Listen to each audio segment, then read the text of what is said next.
Good evening. We're beginning to get going for our webinar on climate and peace with 350 Mass.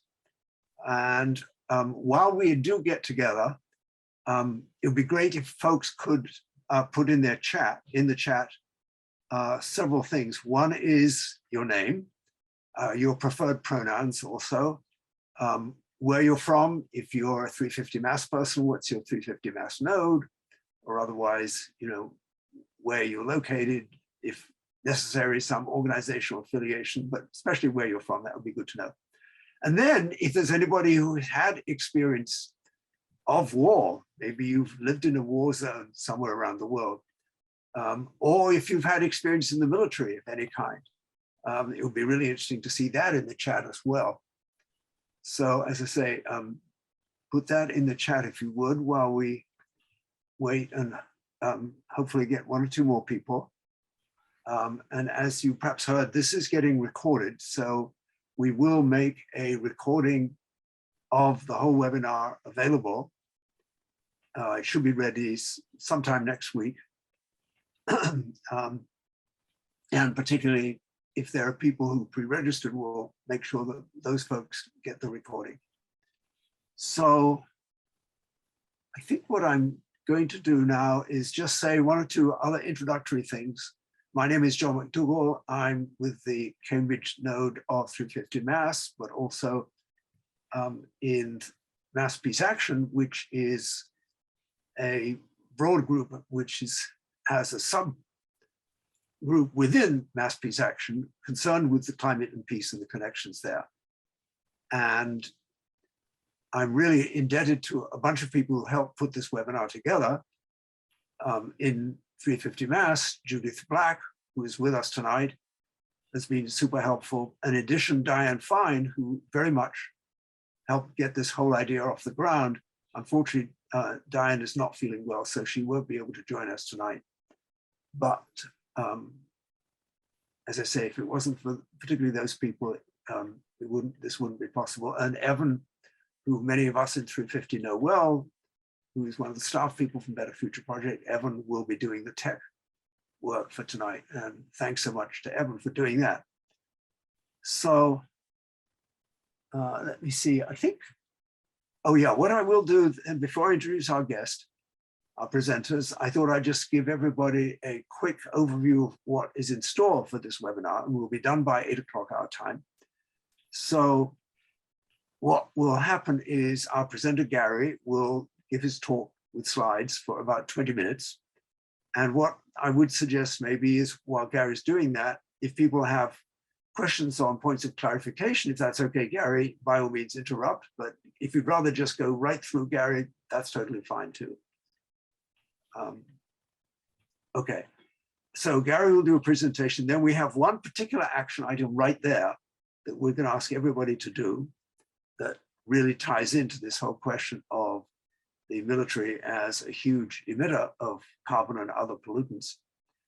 Then we'll resume again for discussion for the rest of the evening. And one thing we're particularly interested in is not just, all the information that Gary will present, but also, other actions that we could do in 350. And other climate organizations and elsewhere. So now I think it's really time to hand things over to our presenter. And by the magic of Zoom, I got to know Gary, I guess it was about a year ago, at another webinar. And Gary told me about the work that he and other colleagues in Veterans for Peace are doing. And I thought this is an absolutely crucial piece of work that we need to do in 350 in Massachusetts. So that's how we came to organize this, and Gary can say more about himself.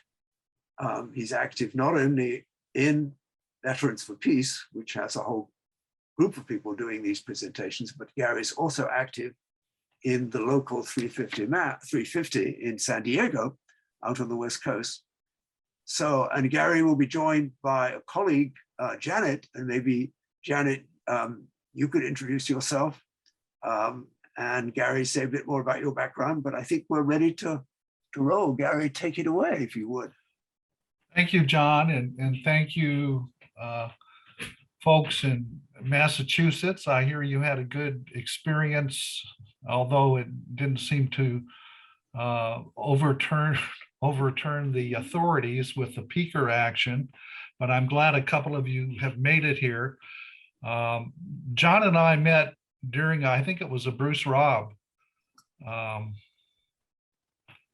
webinar series, yeah, that took a couple of weekends and really went in depth about these two topics, climate damage and militarism. But I'm a Vietnam era veteran and a member of San Diego 350 and of the Veterans for Peace subgroup called the Climate Crisis and Militarism Project. It became apparent to me about 3 or 4 years ago when the Blue Angels came to town that apart from their presence as a recruiting tool and other aspects of it, there was a climate pollution component to what they were doing.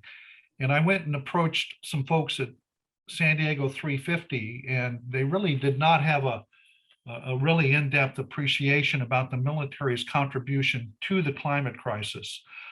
We were successful in getting both Sunrise Movement and San Diego 350 to sign on to our action against the air show. But since that time, our subgroup within Veterans for Peace has given about 65 of these presentations. And while I'm getting set up, I'd like my colleague, Janet Weil, to introduce herself as well. Janet? Thanks, Gary. Like Gary, I am a member of Veterans for Peace, and I serve on the Climate Crisis and Militarism Project. I just dropped the link in the chat. And as Gary goes through the presentation, I'll be dropping in the chat a few other links for you to check out and have in the recording. And very happy to be with you and travel through the magic of Zoom to one of my favorite places in the world, the state of Massachusetts. Thanks, Janet. So as a member of both these groups, these issues are important to me, but I'm also a parent and a grandparent. And I'm convinced we have to do a better job of leaving this place to our heirs. So I've gotten deeply involved in this. Briefly, Veterans for Peace, I guess simply would to sum it up, we feel that violence is the last method that humans should use in resolving interpersonal conflicts. Let's just leave it at that. There's a lot of avenues that we pursue, but right now I'm concerned about these two issues. On the left, we see Greta Thunberg, and she wants us to act as if the house is on fire, because it absolutely is. And on the right, we contrast that with former President Dwight Eisenhower, who incidentally was a Republican and the Supreme Commander during World War II in the European theater. But he warned us about the military-industrial complex. And as he states here, that the monies that we spend on armaments are essentially robbing our humanity from our society. That money could be spent on much better things. So I became convinced that this is an important issue to talk to climate people with, because you guys are doing good work locally, just like San Diego 350 is. They do lots of locally organized things. But when it comes to the military, for example, the military is the world's largest single institutional consumer of fossil fuels, hence the largest single institutional emitter of greenhouse gases. We can't ignore that. So I've got some facts that are backed up on our website. We have a lot of resources. Janet will probably drop a couple of links into the chat to talk about it. You could go there afterwards. But I essentially want to talk about two key parts. One, if you take away anything from this talk, the military pollutes, and a lot.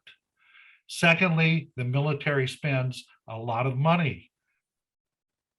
In both of these issues, they're not fully transparent and accountable.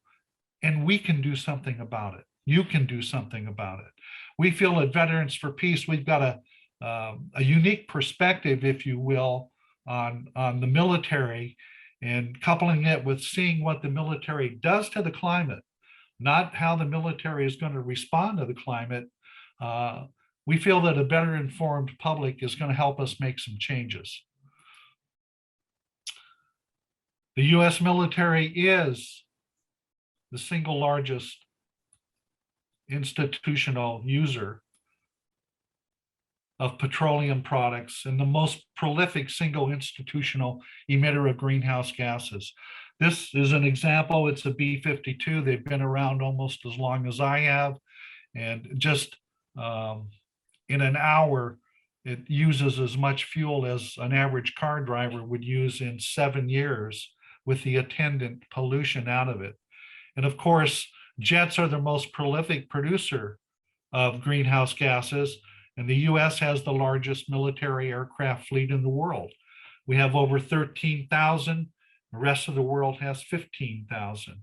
And you might ask, well, why don't we hear more about it? Because we really don't hear a lot about this. And it goes back, I would think, to the 1997 Kyoto Protocol, one of the first international meetings to talk about the climate crisis and try to set some limits and put some strategies in place.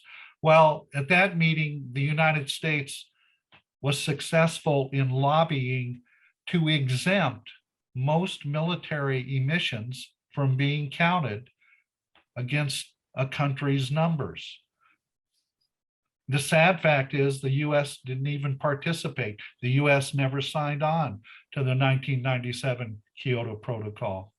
Fast forward to 2015 and the Paris Accords, where we thought some action came out to help us reduce carbon emissions. Again, military emissions were merely classified as voluntarily to be reported. Hence, they've been ignored for quite a while.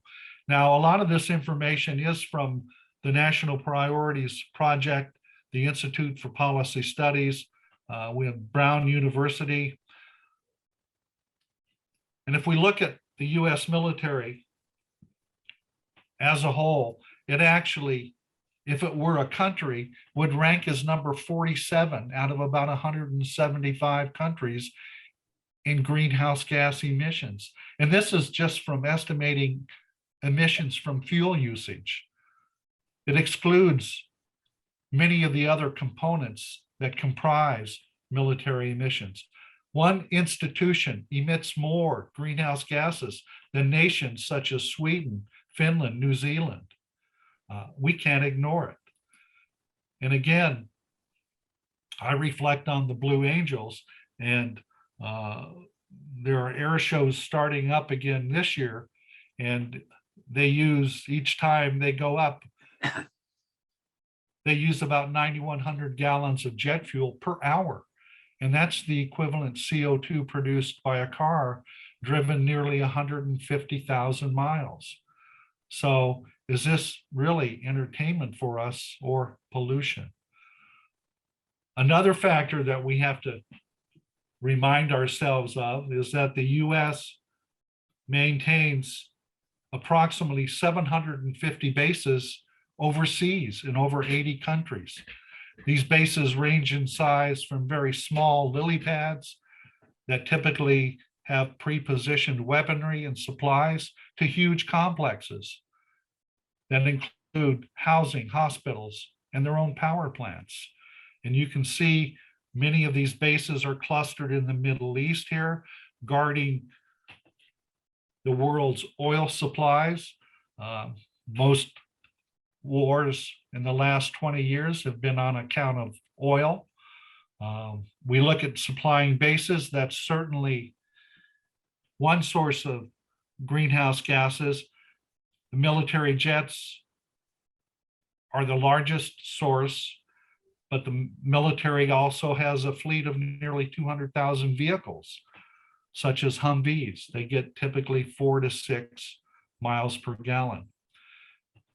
And don't forget other sources of greenhouse gases, which includes weapons R&D, weapons testing, troop training, wars, practice wars, if you will, military exercises, weapons sales, military contractors.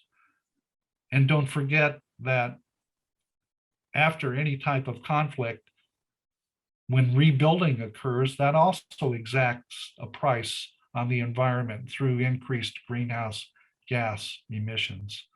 And now the US is even militarizing outer space with the addition of the United States Space Force, which also has a heavy carbon load for its many rocket launches, computers, etc. And briefly on a social justice note, of course, it seems that those who pay the price for all of these emissions are typically in the global south.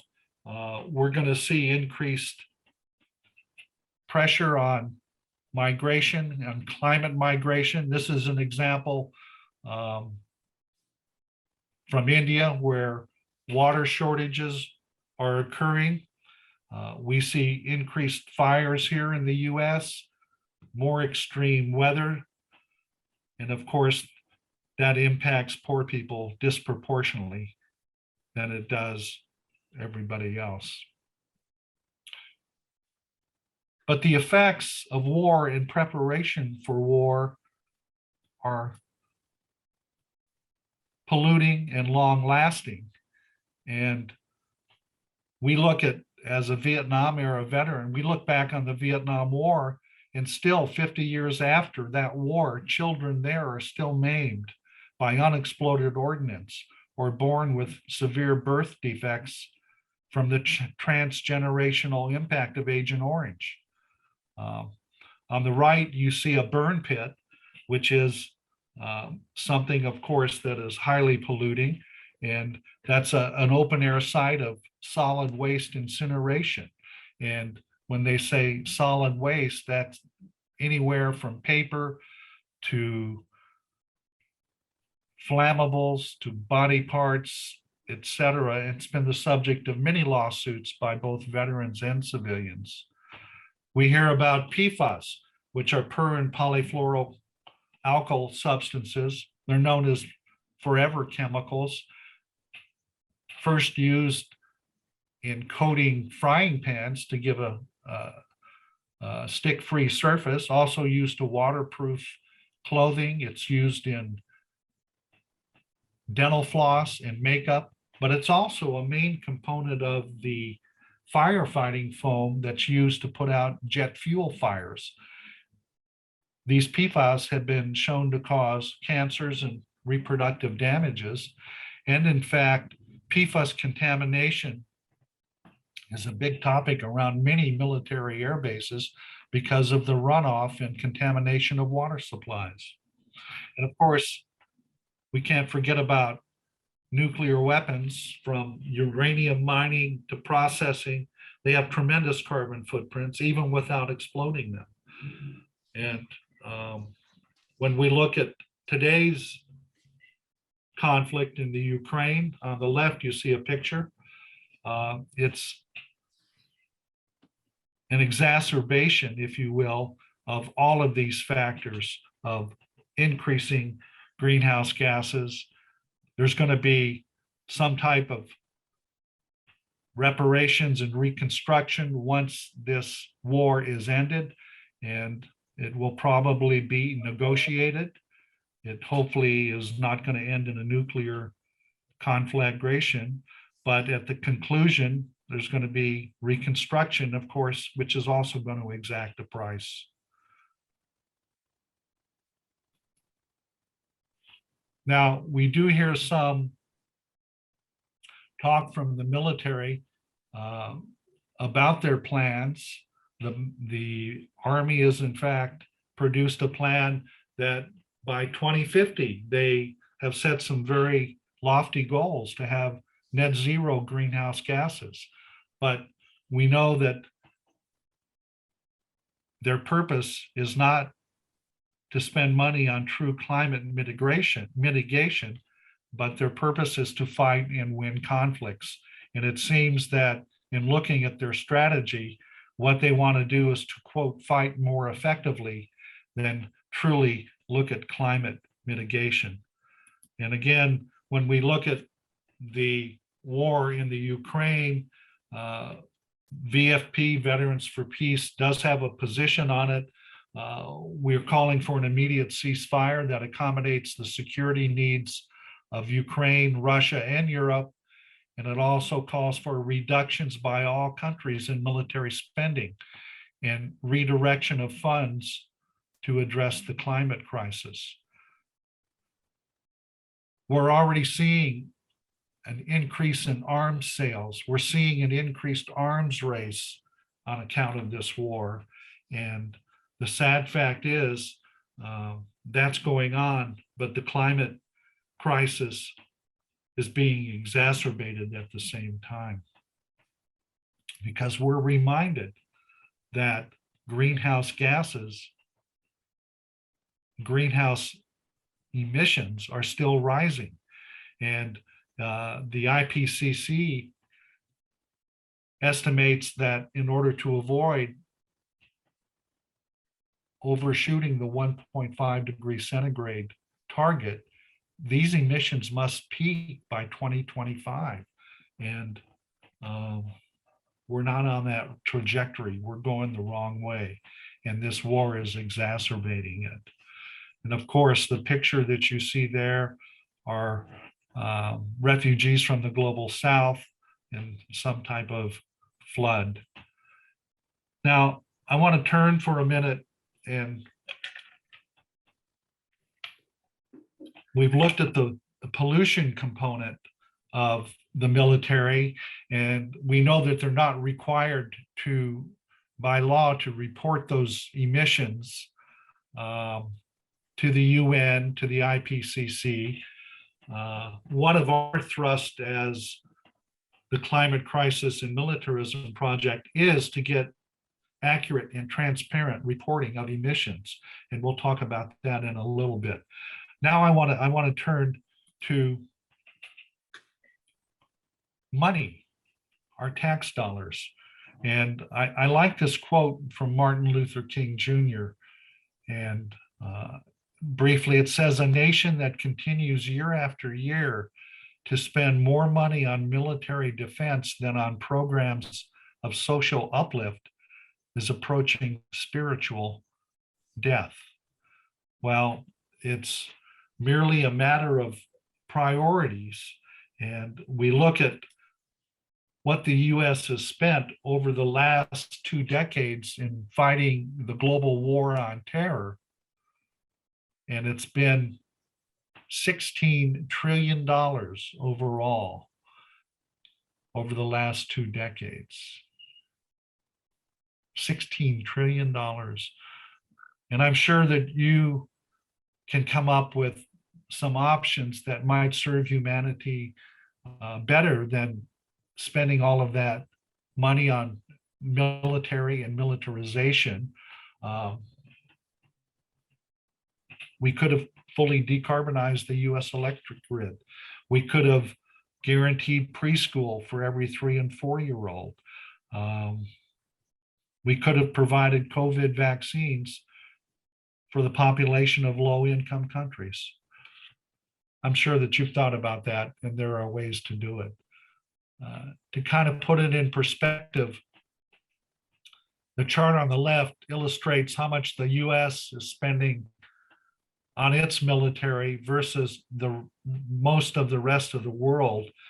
And the US is actually outspending the next 11 countries combined. And sadly, according to Biden's budget, the military is getting $800 billion in climate line items are getting $28 billion. Quite a contrast. Again, it's all a matter of priorities. Another little fact, between 2013 and 2018, the US spent 10 times more on border protection than on climate financing. But the US is not alone. Other countries that have the largest historical emissions, such as China, Russia, even the European Union, are countries that are erecting towering border walls and putting restrictive immigration laws into force. One investigative journalist calls plans like these the politics of the armed lifeboat.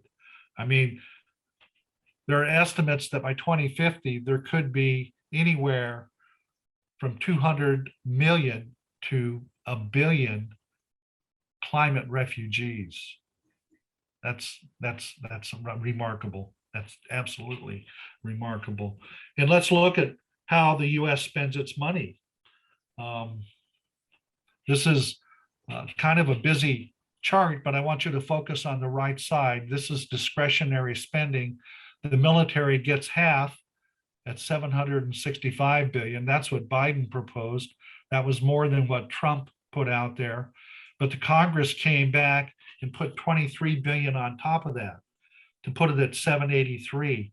Well, I don't know where they did it, but they found an additional 40 to 50 billion dollars of aid for the Ukraine. I think it must have been under McConnell's pillow or something, but they seem to be able to, in a bipartisan way, come up with lots of money to spend for military and armaments, but have trouble doing it for socially responsible activities. This 800 billion is really understating it, because there are other items such as nuclear weapons, which you think would be part of the military's budget. Well, it's actually in the energy and environment part of the pie. And don't forget veterans benefits, homeland security, border enforcement, and of course, the massive annual interest payment that's due on the military's portion of the national debt. If we look at it combined, it's nearly $1.25 trillion. And of course, it's a matter of priorities. We spend it on guarding the world's oil supply. Contractors like Lockheed Martin, $75 billion. In San Diego, we hear about sailors whose families have to go on food stamps and assistance because they're not able to make it. Whereas if we look at the average CEO pay of the top 5 contractors, and this includes Raytheon Technologies, which I understand has a local headquarters near you guys, but General Dynamics, Northrop Grumman, Boeing, and Lockheed Martin, well, their average CEO pay was $22 million. So there's money that's being spent in the military. And there are already well thought out proposals on how the military budget could be reduced without making the world and the nation less secure. Now, the sad fact is the military is not transparent in reporting its emissions. Well, the military has undergone 3 audits, and it's failed each of those 3 audits. So it's not even able to account for all of the money that it spends. So we're looking at perhaps a pot of money that could be used in other manners to better serve the population of the United States. So we've looked at the pollution, we've looked at money. What have we done? Well, we've made a lot of progress in the 1.5 years that we've been in existence. And we've got a very robust website. We've done about 65 of these slideshow presentations. And incidentally, that's what we would ask you is if you know of a group, another climate group or a peace group, a church group, a social justice group who might benefit from hearing this information, let us know and we'll do the legwork, but we need another opportunity. But one of the biggest things we've done is to partnered with Barbara Lee and her staff and she's put forth a House resolution. It's House Resolution 767. And it calls on the DoD to reduce overall environmental impact of all military activities and missions with the goal of reaching the 1.5 degrees centigrade target set by the Paris Agreement. It demands that the military monitor and report greenhouse gases from all of its operations. So that's something that you can do to go to the House Resolution 767, but we've actually made it easy for you in that on our website, there's a tab, Support House Resolution 767. And if you click on that tab, and hopefully Janet's putting that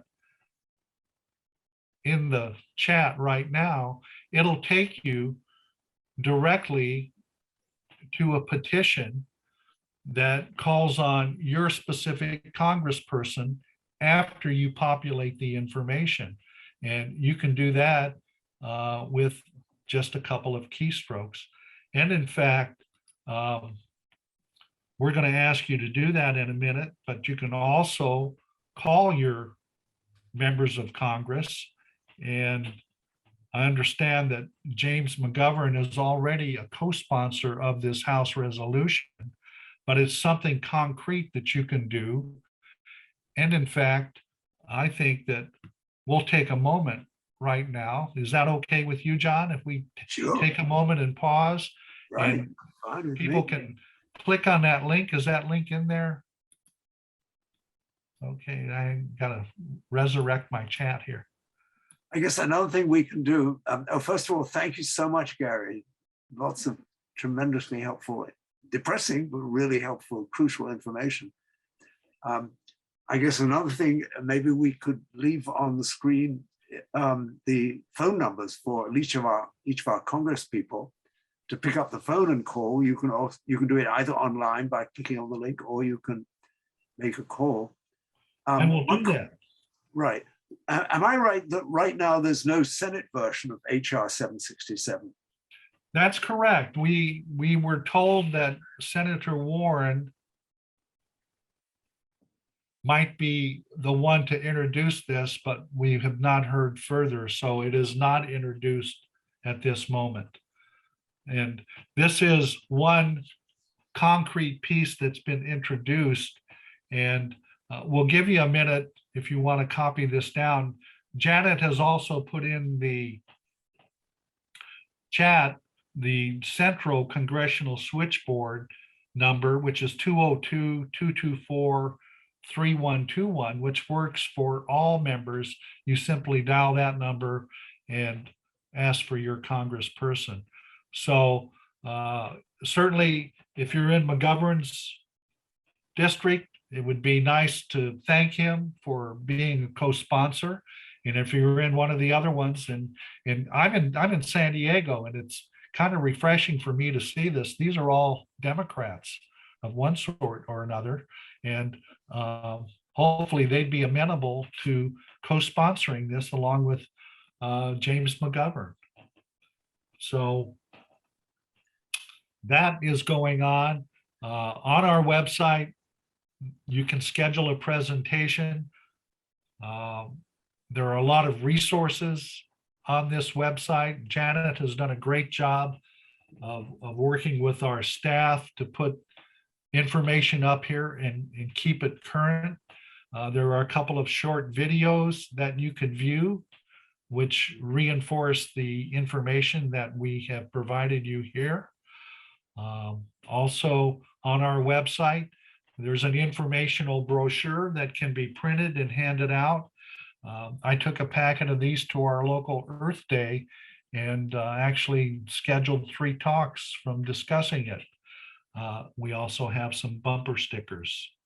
So I think right before we leave, though, there is one other thing that is going on, and maybe we can get Janet, would you like to say a few words? Are you able to say a few words about what was recently introduced by Senators Sanders and Warren into the Senate?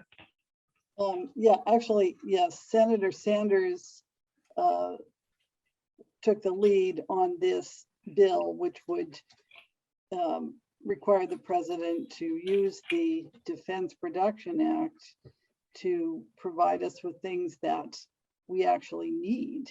I will drop the link for both of these, the Senate bill and the companion bill, which was put forth by Missouri Congresswoman Cori Bush at about the same time. This is an example of how we need to move money into true security for our country. And as I say, I'll get those links and drop them in the chat so you can check them out. These have been very recently introduced. Right, and this legislation would invoke the Defense Production Act to transition to 100% renewables. And it's already got 29 co-sponsors in the House and 5 co-sponsors in the Senate. So I want to thank you, and we thank you from the Climate Crisis and Militarism Project. This has been a lot of information, but I think that the points I want to leave you with, the military is a big polluter. We can't ignore it. And there's a big pot of money that we spend on the military that might be better redirected.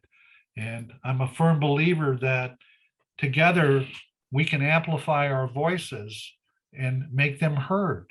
And you know, this is a topic that is politically like a third rail to many people, and we've got to get rid of that type of reputation, because there are tax dollars and it's our air that we're breathing too.